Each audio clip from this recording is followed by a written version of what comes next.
দেখেন উনি কিন্তু হিন্দু, তবে হিন্দু হয়েও আমাদের ইসলাম ধর্মের ভালো ভালো দিকগুলো তার মাথায় কাজ করে। দেখবেন যারা ইসলাম ধর্মের ভাই বন্ধু রয়েছে তারা প্রত্যেকে মসজিদে যায়, সারাদিনে 5 বার নামাজ পড়া হয়, যে কোনো একবার হলেও তারা যায়, যেতেই হয়। আর মসজিদে যাওয়ার সময় হাতের এই পর্যন্ত ধুয়ে নেয়, পা ধুয়ে, চোখ মুখ ধুয়ে, মুখে জল দেয়, কনিটা ধুয়ে, একে অজু করা বলে ওনাদের ভাষায়, অজু। বিজ্ঞান বলছে যদি কোনো মানুষের মস্তিষ্ক চঞ্চল থাকে, যদি কোনো মানুষের মাথা গরম থাকে, মন যদি চঞ্চল থাকে, হাতের কনুইতে জল দিলে মন ঠান্ডা হয়।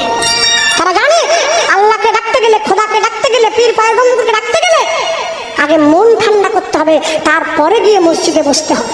আর সেই আমি হিন্দু বাড়ির ছেলে হয়ে আমাকে মুসলমান শিক্ষা দিয়ে দিল, আমি তাকিয়ে দেখছি। আমি যখন মন্দিরে যাই, আমি ভগবানকে প্রণাম করার জন্য যাই না, আমি মন্দিরে গিয়েছি কেন জানেন? রাগ করবেন না কেউ, আমার যে ছেঁড়া চুরিটা পরে গেছি ওটা রেখে দিয়ে ভালো টাকা আছে পরে পালিয়ে যাবো।